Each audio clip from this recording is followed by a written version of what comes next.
est-ce que ça vous est déjà arrivé, si vous êtes un homme, de tenir trop longtemps au lit? Parce que très souvent sur cette chaîne, et en général, on parle des problèmes de précocité, des hommes qui ne tiennent pas assez longtemps, comment tenir plus longtemps au lit, mais on parle peu du problème inverse, ce qui s'appelle en fait l'anéjaculation. C'est pas pareil que l'injaculation. L'anéjaculation, c'est l'absence d'orgasme et d'éjaculation pendant un rapport sexuel. Alors c'est ce dont on va parler aujourd'hui et je vais vous expliquer comment vous en sortir. Donc restez attentifs, on en parle tout de suite.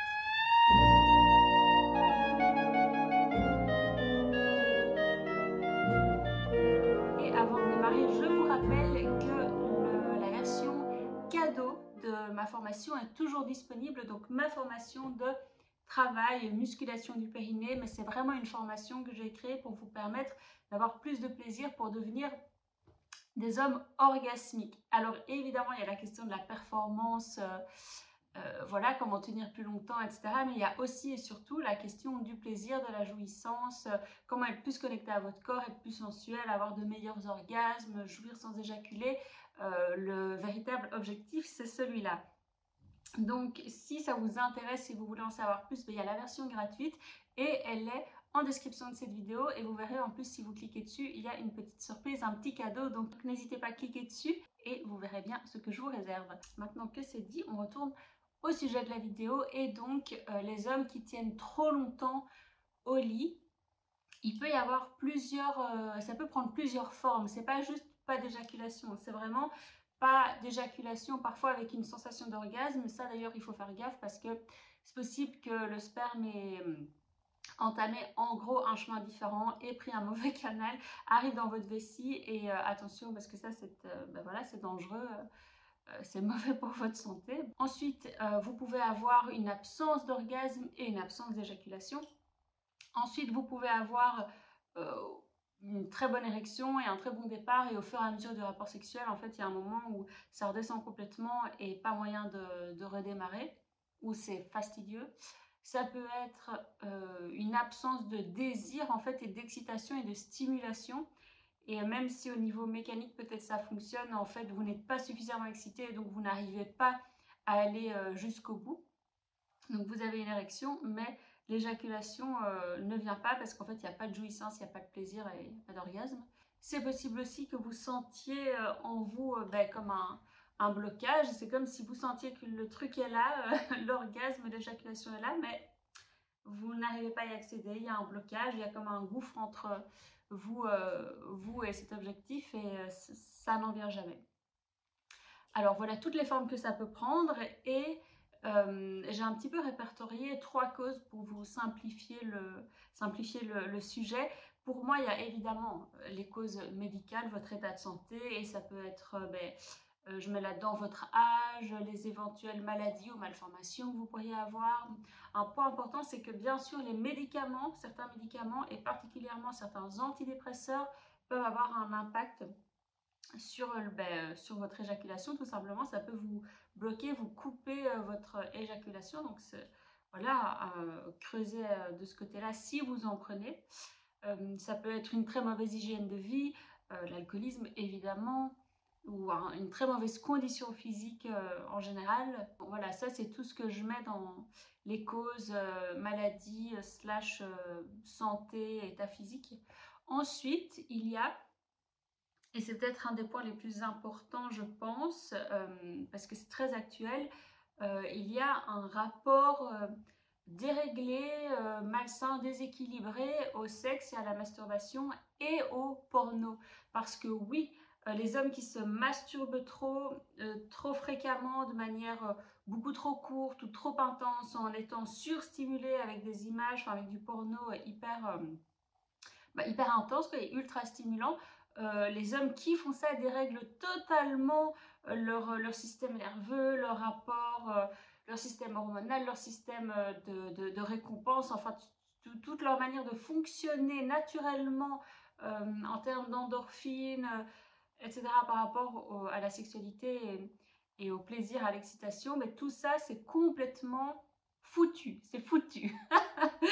Désolée, mais bon voilà, c'est factuel et pour avoir connu des hommes comme ça, c'est foutu. Ça ne veut pas dire que c'est irréversible, hein, attention. Mais voilà, il y a un certain travail à faire et je vous expliquerai après quoi faire. Ce que je mets d'autre dans les rapports déréglés à la sexualité, ça va être par exemple les personnes qui sont allées très loin ou trop loin dans leur sexualité et sont toujours dans une espèce de quête du plus. Donc faire des expériences le plus intense, c'est-à-dire on commence, on fait peut-être un petit plan 1, 2 à 3 et puis ça finit avec du chemsex et des orgies qui finissent 2 jours plus tard. Ça peut être des pratiques hyper violentes et qui du coup vous désensibilisent vachement toutes vos zones génitales. Ça peut être un rapport tout simplement compulsif à la sexualité, à la masturbation. Un couple peut avoir un rapport compulsif à la masturbation, à la sexualité pour diverses raisons. Faire beaucoup l'amour, c'est pas toujours un signe que tout va bien. Je mets aussi là-dedans les personnes qui ont une vision des attentes déraisonnées par rapport au réel et par rapport à eux-mêmes, et par rapport à leurs partenaires, par rapport à ce qu'ils sont capables de faire ensemble sexuellement. Voilà, tout ce petit monde-là, c'est la deuxième catégorie et c'est une relation déséquilibrée avec la sexualité, la masturbation et le porno. Et la troisième catégorie, je dirais que c'est les troubles psycho-affectifs.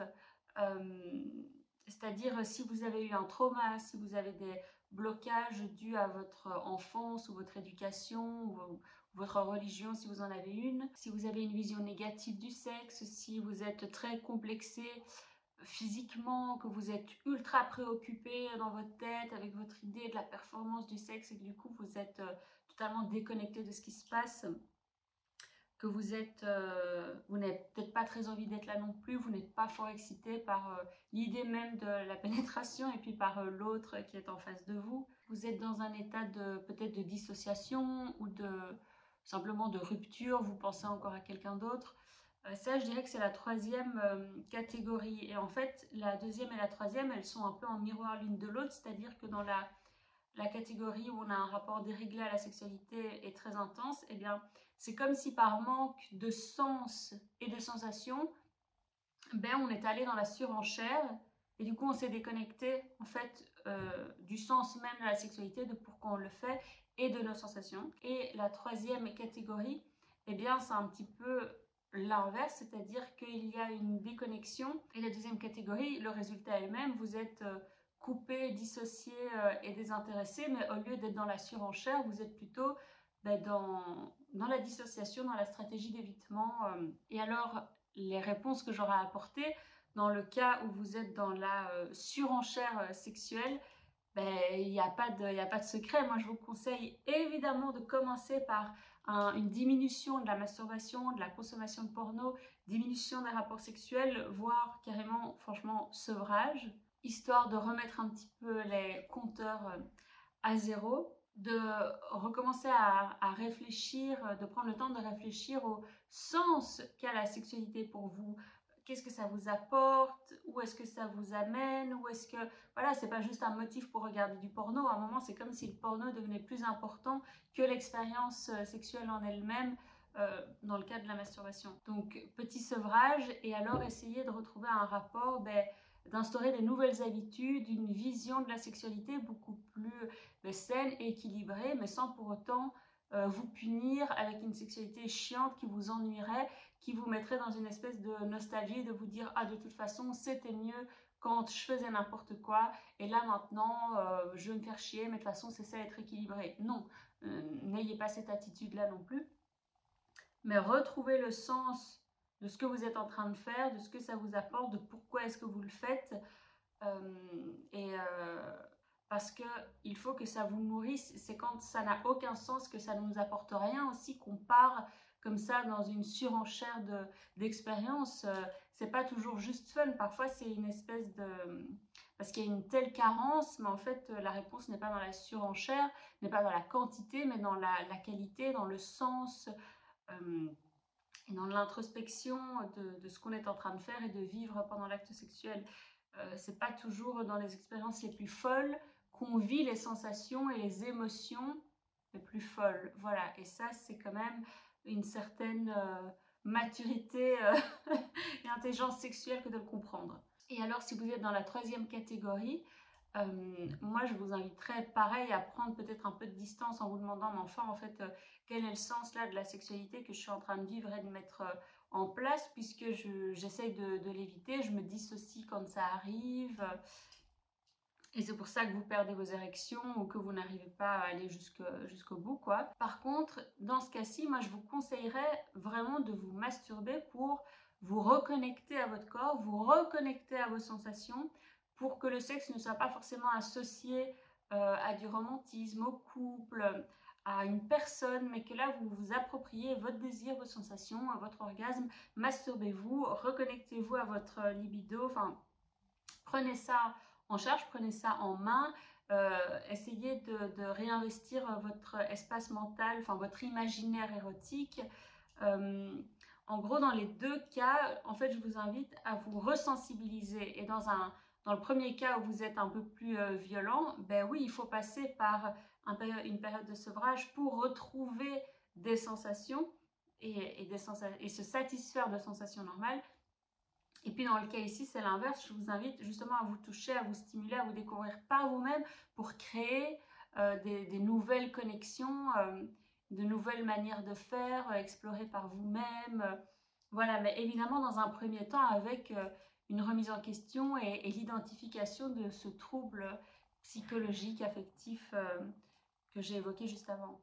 Et puis, peut-être que vous me voyez venir, peut-être pas, mais il est évident que pour vous aider à vous resensibiliser et également à vous connecter un petit peu plus à ce que vous ressentez et donner plus de dimension à votre sexualité, eh bien le travail du périnée va venir jouer un rôle, mais primordial, enfin vraiment un rôle ultra important. Je ne peux pas ne pas vous en parler. En travaillant votre périnée, vous allez augmenter vos sensations. Et plus vous aurez de sensations, plus vous serez en train de vivre une expérience intense, aussi bien en termes introspectifs dans l'exploration de votre corps, de votre orgasme, de votre jouissance, mais aussi dans alors ce que vous allez partager avec votre partenaire. Et ça, c'est assez incroyable et c'est quand même autre chose que juste l'idée de la performance, de tenir très longtemps. Évidemment, le travail du périnée vous aide à tenir plus longtemps et à renforcer vos érections bien sûr, mais pas que quoi. Il vous aide aussi à vous connecter, à vous sensibiliser et à avoir oui, à donner plus de dimension à vos sensations pendant le rapport sexuel, et c'est bien souvent cela qui manque. Alors il y a évidemment aussi l'absence de sens et il y a plein d'autres choses qu'on a déjà évoquées, mais ce truc-là, il me semble que c'est le nerf de la guerre pour, voilà, pour donner cette dimension en plus qui va amener plus de sensations et qui fera que vous arriverez alors jusqu'à l'orgasme, que vous arriverez à la jouissance, que vous arriverez à l'éjaculation. Et c'est pour ça que je vous propose ma fameuse formation. Maintenant, vous voulez faire sans ma formation, libre à vous. Je n'ai rien inventé. Et quand même un petit disclaimer que j'ai à vous faire, parce que c'est important d'apprendre à retenir, retarder son éjaculation. Mais attention, si vous le faites à outrance, ça peut également vous causer des petits troubles, enfin voilà, des troubles au niveau de l'érection. Justement, ça peut venir vous faire perdre vos érections pendant le rapport sexuel. Voilà, trop jouer avec ça et trop retarder à chaque fois, c'est pas forcément bon non plus. D'ailleurs, c'est pas très bon pour vous. Même en termes, enfin voilà, de fun, de plaisir, des fois, il faut aussi accepter de lâcher prise et c'est pas grave si vous jouissez en 5 minutes, quoi. Ça peut arriver, même en 2 ou 3 minutes, des fois, ça arrive et c'est pas la fin du monde. Voilà, je pense que je vous ai tout dit pour aujourd'hui. Si vous avez des questions ou des remarques, n'hésitez pas à m'écrire tout ça en commentaire. Je serais très curieuse d'avoir votre avis. Je pense qu'il y a pas mal d'hommes qui ont ce problème de tenir trop longtemps au lit. Et si vous avez d'autres trucs pour résoudre ce problème, ben, n'hésitez pas à raconter tout ça en commentaire. Et puis, la formation est en description. Je n'ai rien de plus à vous dire. Voilà, moi je vais me remettre de mes coups de soleil. Bisous YouTube et à la semaine prochaine.